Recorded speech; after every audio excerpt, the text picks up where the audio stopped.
On va aujourd'hui parler d'une lettre de l'alphabet hébraïque, une seule lettre. La lettre dont nous allons parler aujourd'hui est la lettre Vav, qui est la 6e lettre de l'alphabet hébreu. Évidemment, probablement, il aurait été peut-être plus sage, peut-être, je ne sais pas, de commencer par la première, Aleph. Mais nous allons constater que toutes les lettres de l'alphabet se connectent les unes aux autres. Et il y a vraiment là un grand secret dans l'alphabet hébraïque qu'on peut vraiment appeler l'alphabet divin. Et une première particularité de l'alphabet, c'est que lorsque vous lisez les 2 premières lettres de l'alphabet, le Aleph et le Bet, eh bien vous avez tout de suite un mot qui apparaît. Les 2 premières lettres nous donnent déjà un mot. Et le mot qui apparaît, c'est le mot Av, qui est le Père. Alors c'est déjà assez extraordinaire de constater que l'alphabet divin commence par le Père. Et il y aurait tellement à dire que je pense, mais ce matin, je me suis levé très très tôt la nuit pour penser à tous ces cours, et je me disais que peut-être ce serait bien que nous fassions quelques enseignements, probablement 22 probablement, à partir de chacune des lettres de l'alphabet pour bien expliquer comment fonctionne le texte hébraïque. Parce qu'il va dévoiler des secrets divins absolument extraordinaires. Je voudrais une chose, mes amis, je voudrais véritablement une chose. J'aimerais que vous soyez enthousiastes pour la parole du Seigneur. Nous ne sommes plus ici au point où chacun d'entre nous, nous pouvons lire d'une manière superficielle. Tout ça, c'est terminé. Aujourd'hui, nous rentrons dans quelque chose de tout à fait nouveau. Enthousiasmez-vous de la parole de Dieu. Admirez la parole de Dieu. Regardez comment est caché à l'intérieur le Messie. Comment il est dans tous les secrets. Comment il est dans toutes les lettres de l'alphabet, dans tous les mots, dans toutes les phrases, dans tous les renversements de mots. Il est partout à la fois. Il est le Mashiach Yeshua. Il est absolument unique dans tout l'univers. Comme c'est compliqué pour les gens de comprendre qui est réellement le Mashiach. Comme c'est difficile pour eux. Lorsqu'ils vont dans une église, on la réduit, ce Mashiach, à un bébé dans les bras d'une femme qui en réalité n'est même pas entre nous, la Vierge Marie. Ça n'a rien à voir. C'est un montage absolument, mais n'importe quoi. Mais mes amis, le Messie est caché dans toute l'histoire de la Torah. Il est véritablement le cœur. Il est l'esprit de la Torah. Il est le cœur qui bat de la Torah. S'il n'est pas là, la Torah n'existe même pas. Elle n'aurait même pas pu être donnée au monde. Et même le peuple d'Israël n'aurait même pas existé. Ni vous ni moi. C'est pourquoi Paul, dont nous parlions quelques mots hier, disait que la révélation qu'il avait eue était une révélation extraordinaire. Il dit tout est par lui, tout est en lui, tout est avec lui, rien n'est hors de lui. Et aujourd'hui, nous allons prendre une lettre de l'alphabet et nous allons voir comment est caché le Messie dans une seule lettre. Alors là, moi, il y a seulement 15 ans de ça, mais jamais je l'imaginais. Il a vraiment fallu que quelque chose se produise dans ma tête, dans mes pensées, dans mon esprit, pour que je comprenne que la Torah est vraiment un livre unique, non pas dans le monde, unique dans l'univers entier.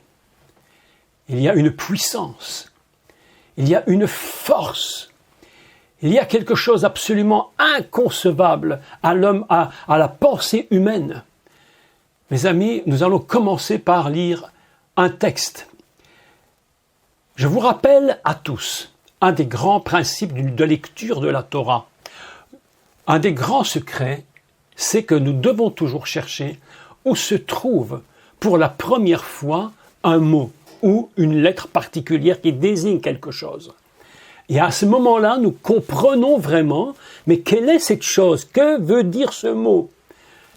Par exemple, nous aurons l'opportunité demain de parler de Sukkot, qui est un texte absolument prophétique.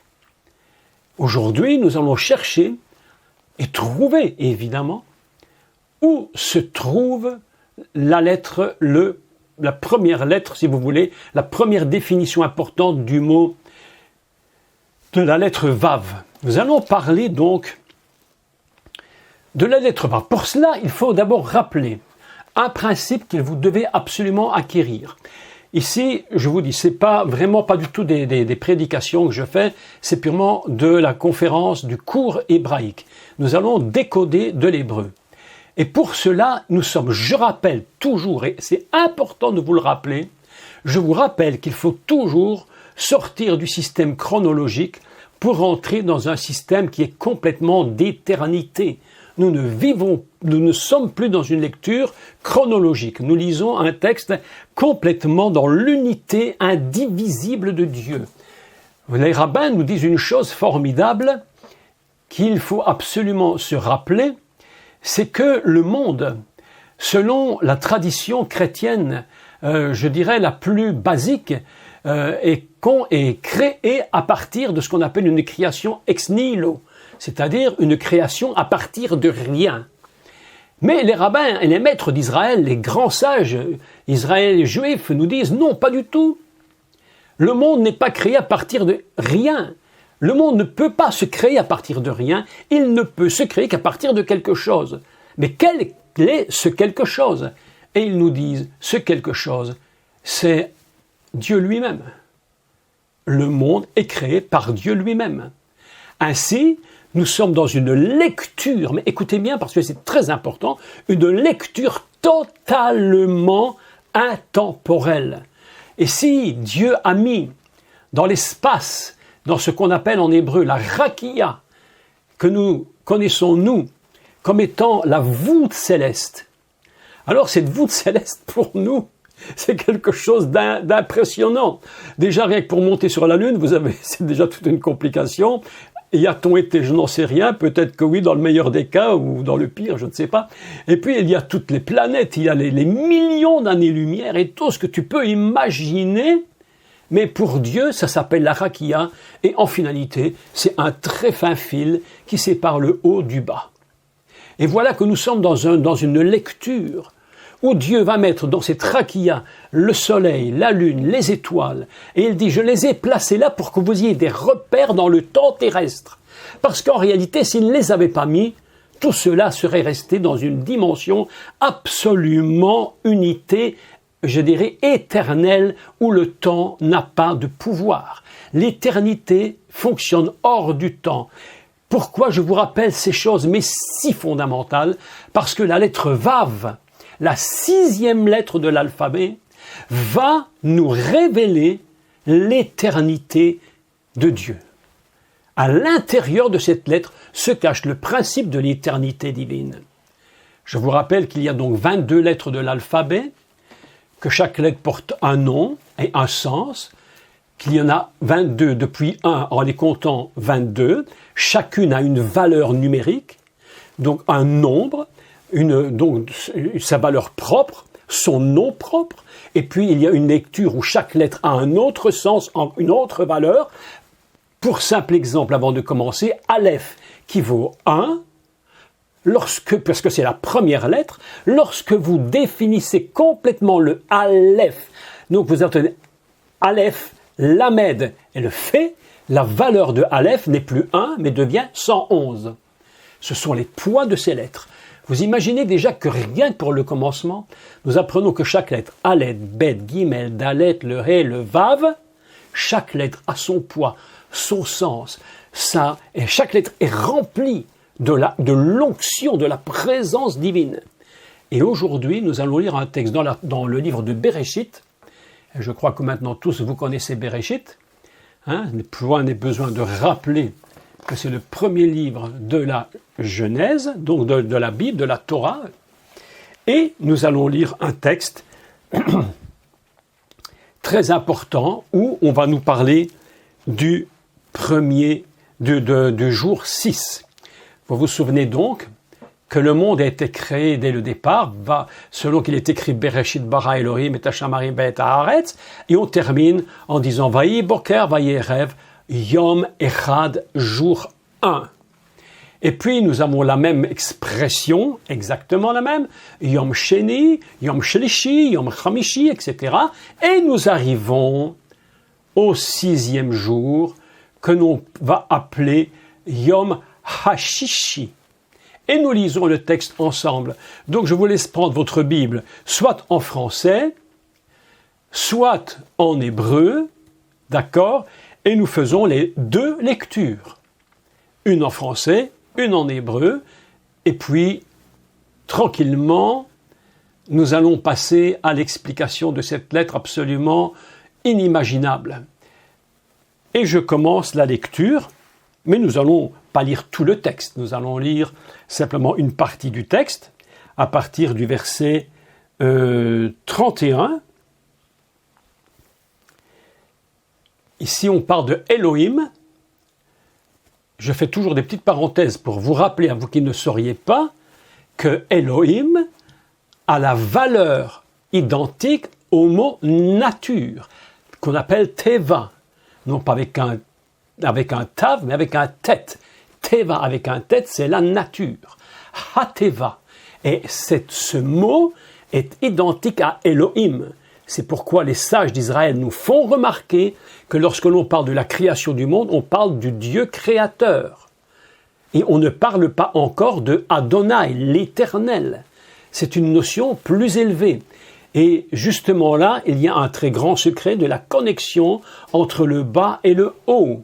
Donc nous lisons verset 31, chapitre 1 du livre de Bereshit. Et nous commençons la lecture. Dieu vit tout ce qu'il avait fait. Et voici, c'était très bon. Ainsi, il y eut un soir, il y eut un matin, ce fut le 6e jour. D'accord, jusque-là? Il y eut un soir, il y eut un matin, ce fut le 6e jour. Je fais une particularité immédiatement, que la traduction ici, ce fut le 6e jour, est une bonne traduction. Par contre, tout ce qui est écrit avant est une mauvaise traduction. Dans tous les jours qui précèdent, la traduction n'est pas bonne. Je vais expliquer le pourquoi. Il n'est pas écrit il y eut un soir, il y eut un matin, ce fut le 1er jour, ou ce fut le 2e jour, ce n'est pas ça qui est écrit en hébreu, et pour une très bonne raison que je vais vous expliquer, il est écrit littéralement dans le texte, jour 2e, Vayerev, Vayiboker, Yom Sheni, jour 2e, et non pas le 2e jour. Le a été rajouté par les traducteurs, entre autres Louis II ou bien d'autres, parce que, évidemment, en français, ça sonne pas bien. N'est-ce pas? Il y eut un soir, il y eut un matin, ce fut soir, ce fut matin, 2e jour. Ça sonnait pas très très bien. Alors ils se sont dit, vous savez, la traduction était faite à une époque où on cherchait, je dis ça en passant, mais on cherchait le beau français. Aujourd'hui, on ne cherche plus le beau français. Aujourd'hui, on est en train de chatter sur nos téléphones portables. Un jour, mais je dis ça en passant, mais c'est vraiment très très très drôle. Un jour, je reçois un SMS sur mon portable. Mes amis, je vous dis, c'était incompréhensible. Tout était réduit par des signes. Non, c'est un truc pas possible. Je dis, mais c'est plus du français, mais c'est quoi? Au début, je me demandais même qui c'est qui m'avait écrit, si c'était pas un étranger de je ne sais quel pays. En fait, tout a été réduit à une catastrophe au niveau de la langue française. Je pense même dans d'autres langues à cause de ces téléphones portables et les SMS rapides que l'on fait. Et voilà que ici, dans ce texte, à l'époque de Louis II, on aimait le beau français. On aimait, d'ailleurs, même Martin Luther, lorsqu'il a fait sa traduction de la Bible, il avait dit dès le départ, je vais faire une traduction dont l'allemand sera absolument magnifique. Mais je l'applaudis, mais en même temps, je me dis, on a raté l'essentiel du texte. Parce qu'on rate quelque chose. Et voilà que le texte ici nous dit dans la Torah, dans la traduction, ce fut soir, ce fut matin, jour 2e, jour 3e, jour 4e, jour 5e, et tout à coup, quelque chose d'incroyable se produit. Ce n'est plus jour 6e, mais c'est Yom HaShishi, jour le 6e. ce que pourrait réellement traduire dans une expression que vous connaissez tous très très bien, c'est ce qu'on appelle le jour J. On appelle ça en américain D-Day, le débarquement lorsque les Américains sont arrivés. Et les armées, on attendait le jour J, on attendait le D-Day. C'est-à-dire qu'on va mettre l'accent en disant, ça c'est le jour qu'on attendait. Comme si les autres jours, on ne les avait pas attendus. Comme si Dieu avait dit, non écoutez, c'est un peu fou ce que je vais dire, mais allez, on va essayer de se comprendre. Comme si Dieu avait dit, les autres jours c'est pour moi, tu t'occupes pas trop, hein, c'est à moi d'abord, je m'en occupe, mais le jour J, c'est ton jour à toi. C'est ton jour. Et voilà que le 6 est en train de prendre une dimension extraordinaire. On pourra dire que c'est le jour J, 6, 6e jour, le 6e. Si Dieu a mis un accent important sur le 6e, c'est parce que Dieu, Elohim, a quelque chose à nous dire d'absolument unique. Pourquoi met-il l'accent sur 6? Eh bien, mes amis, le 6e jour, c'est le jour où va sortir, où va naître, va apparaître, pour la première fois de l'histoire de l'univers entier, un personnage qui s'appelle Adam. Et voilà que l'univers est créé. Et comme si Dieu avait dit, j'ai créé mon univers pour Adam. C'est pour lui que je l'ai fait. Ce jour est tellement particulier qu'il a quelque chose que les autres jours ne possèdent pas, entre guillemets, puisque tous les jours de la création fonctionnent dans une unité indivisible, éternelle. Comprenez-moi bien, je vous ai dit hier, je répète, important, nous ne vivons pas ce texte dans la chronologie, nous le vivons dans une unité indivisible de création. C'est pourquoi, parenthèse sur 1000 parenthèses et tout ce que vous voulez, le jour qu'on appelle dans la traduction de la Bible le premier jour est mal traduit, il faut traduire Yom Echad, jour 1. Jour 1.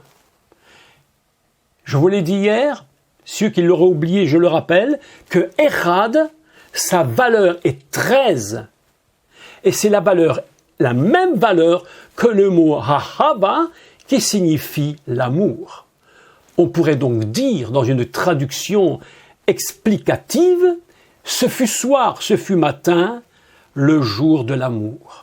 Le monde est créé dans l'unité divine où Dieu dit « Je suis amour ». Et c'est pourquoi l'apôtre va dire, comme définition, Dieu est amour. Conclusion, le jour 1, c'est le jour de l'amour de Dieu. Et voilà qu'à l'intérieur va s'être contenue toute la création, et le jour 6e. Donc, voilà que nous allons commencer essayer d'expliquer ce 6. Chaque lettre de l'alphabet est un code. Chaque chiffre dans la Bible est un code. Chaque multiple d'un chiffre devient un code. Nous allons voir un peu plus tard que 2 fois 6, école primaire basique, 2 fois 6, 12. Mais dans la Torah, 12, c'est pas banal. 12, c'est une multitude de choses. 6, c'est une multitude de révélations. Donc les codes sont donnés. Et à partir de ces codes, là nous allons commencer de comprendre pourquoi le jour 6e s'appelle non pas Yom Shishi, mais Yom HaShishi, jour le 6e. Vous vous souvenez, avez-vous reçu les documents que je vous ai envoyés? Les avez-vous reçus? Je les ai envoyés, mais certains n'ont peut-être pas reçu parce que c'est toujours un peu compliqué avec les emails aujourd'hui. On est toujours dans des problèmes d'envoi.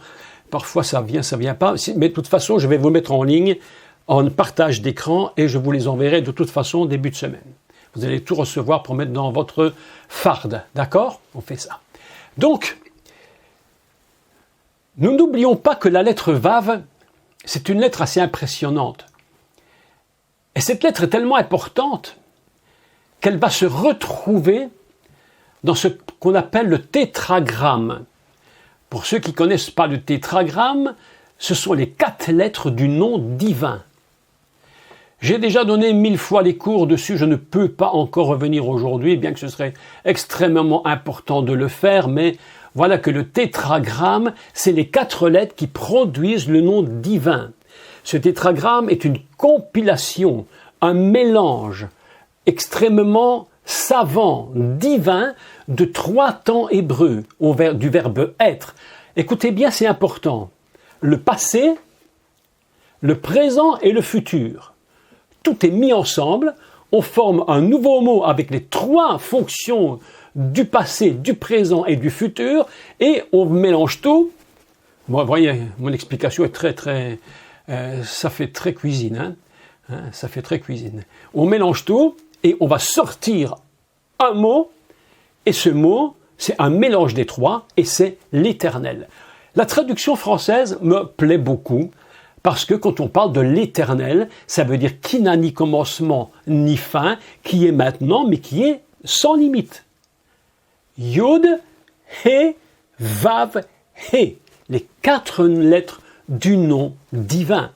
Et voilà que nous voyons qu'il y a donc 3 lettres différentes dans le nom divin. La première, c'est le Yod, qui vaut 10. Nous avons le He, qui vaut 5. Et puis, subitement, nous avons le Vav, qui vaut 6. Et puis, de nouveau le He, qui vaut 5. Et voilà que nous avons le nom divin qui vient d'apparaître. Ce nom divin est tellement important en Israël et pour les Juifs, évidemment croyants, les autres n'en ont rien à faire. Mais c'est tellement important que ce nom a pris une telle importance pour eux qu'il est devenu tellement saint. Ce nom est tellement saint qu'on ne peut même pas le prononcer. C'est pourquoi on va dire toutes sortes de choses. On va dire Hachem, on va dire Adonai, on va dire plein de choses. Et lorsqu'on arrive à ce nom, les scribes qui écrivaient la Torah une lettre à la fois, à chaque fois qu'ils arrivaient au nom d'Élohim, au nom du tétragramme, étaient obligés de se purifier dans un bain. Ils ne pouvaient pas écrire ce mot, ces 4 lettres, si il n'était pas pur. Tellement le mot est important. Et nous apprenons subitement qu'au milieu de ce nom divin se trouve la 6e lettre de l'alphabet hébreu. La première, la 5 et la 6. Et la 6e, donc la lettre qui est Vav, elle se trouve entre 2 He. Elle va connecter les 2 He. Et le He, vous voyez, c'est un peu, j'essaie de ne pas être trop rapide pour bien vous expliquer, le He est ce qu'on appelle en général, et pour une bonne raison, la lettre du souffle. Parce que c'est une lettre qui n'a pas de son en elle-même. Elle est dans le nom divin, mais elle est comme le souffle du divin. Comme si Dieu avait, quand il est dit que Dieu a soufflé sa vie dans l'Adam, et c'est le He qui vient et qui rentre en lui. Et le Vav est en train de connecter les 2 He. Il se trouve au centre. C'est pourquoi la lettre Vav, dans son explication, elle dit, le Vav signifie un crochet. Quelque chose qui lie 2 choses. Une qui est à côté, à droite, une à gauche. Le Vav au milieu va les unir. Il va faire c'est un crochet. En réalité, c'est cela que veut dire Vav. Une agrafe, un clou. Écoutez bien pourquoi cette lettre signifie cela. Vous allez voir tout à l'heure que dans le tabernacle, il y a le mystère du Vav. C'est le Vav qui va permettre que plusieurs objets du tabernacle puissent être existants. Et sans le Vav, eh bien le tabernacle ne pourrait même pas exister. Il lui manquerait l'essentiel. Donc, voilà que nous approchons très très très lentement de cette lettre. Elle est donc une des lettres fondamentales du nom divin. Qu'est-ce que nous pouvons en dire? Eh bien que le nom divin qui est complètement éternel le Vav est complètement là-haut. Il va connecter une hauteur et une dimension céleste, mes amis.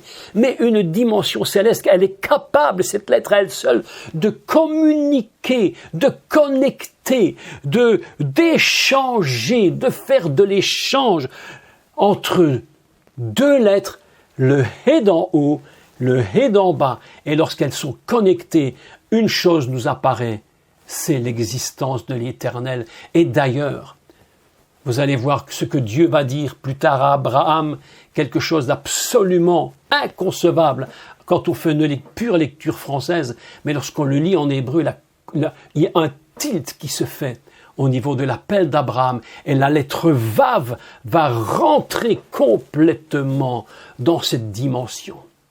Vous comprenez l'importance d'une seule lettre hébraïque. Donc, on peut dire que le Vav, la 6e lettre de l'alphabet, donc elle est 6, elle représente donc également une dimension création du monde, création dans l'univers divin. Le Vav, lorsqu'il est écrit Yom Hashishi, jour le 6e, cela va prendre une dimension absolument extraordinaire parce que ce 6e jour, Adam est conçu dans une dimension 6. Vous me direz, c'est tout à fait surprenant que Adam soit créé dans la dimension 6. En réalité, je vais vous dire quelque chose d'un peu surprenant, il me semble. On fait beaucoup de discussions sur la naissance du Mashiach.